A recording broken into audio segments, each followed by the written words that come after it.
Hello, everybody, and welcome again to the Press Box, a weekly presentation of the Dispatch of the Rock Island Argus, where our sports staff gets to kick around the issues of the day.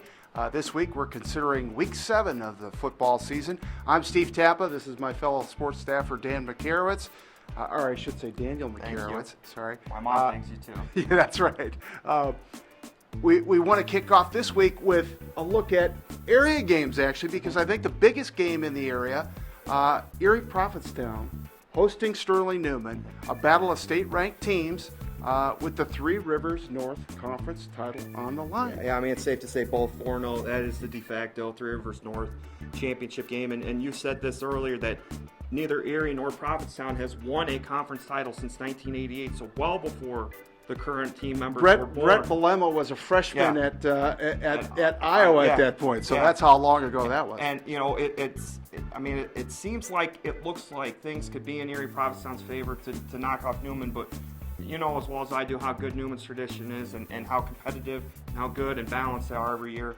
But Erie-Prophetstown has been showing the ability to run the football effectively, which you got to do in a small school conference, score points, and they've been seemingly getting better each week. Now, the big question is, can they get that signature win? We'll find out on Friday night. If they get that signature win, it sets them up for a home game in the playoffs, and also sets them up as to being the Three Rivers North champions. A couple other teams that are looking to improve their playoff position or really make the playoffs, let's put it that way. Orion and Sherrard, both 3-3. Sherrard gets red-hot Kewanee this week, 5-1. Kewanee has really been a great surprise. Orion gets winless Princeton, but both of those teams are in the same position at this point. They got to win 2 of their last 3 just to get into the playoffs. Yeah, at 5-4 and the Three Rivers, that's going to get you in. That's going to get you enough power points. And talking with Coach Brutley, Sherrard Coach Brutley on Monday, he's trying to figure out, what's happened to the team. What they start 3-0, then they lose their next 3. And it's a way they've lost 2 of those games at home. Now, one of them was to Rock Ridge, which perhaps is the hottest team in the area right now. But to lose 2 at home, that's kind of puzzling. And he's trying to figure out what to do. How can we get this team motivated? A win over a 5-1 team that can spearhead or could push you into the playoff race. That would be huge for them. A couple other games to mention in the area, of course, Mercer County and Rock Ridge, both red hot, both state ranked in the top 5 in 2A. On a collision course in the playoffs at this point. That's a semifinal matchup. Yeah, I think so too. They're both going looking for 7-0 this weekend, so those are big games as well. We should turn to the Metro now. Biggest game in the Metro, I think.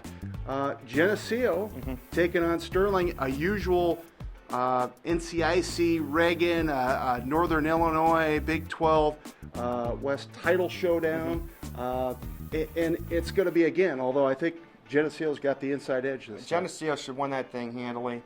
Sterling coming off a puzzling 21-2 really loss at Sterling. Yeah. But Sterling, in their defense, they have the most wins over Geneseo over any program in the state. They own a 26-21 series edge against Geneseo. So for you to have beaten Geneseo 26 times, that's an accomplishment. The Maple Leafs, if they win, guarantee themselves a 51st consecutive winning season, which I think is just the most astounding stat out there. 51 consecutive winning seasons. That's unbelievable. But knowing the stakes on the line, it's the regular season home finale for Geneseo. I expect the Maple Leafs to go out there and really take care of business. Geneseo also looking for its first conference title outright since 2006. So that's been a long time for a tradition-rich program. Another team that's looking for a conference title share this weekend is Rock Island at Galesburg.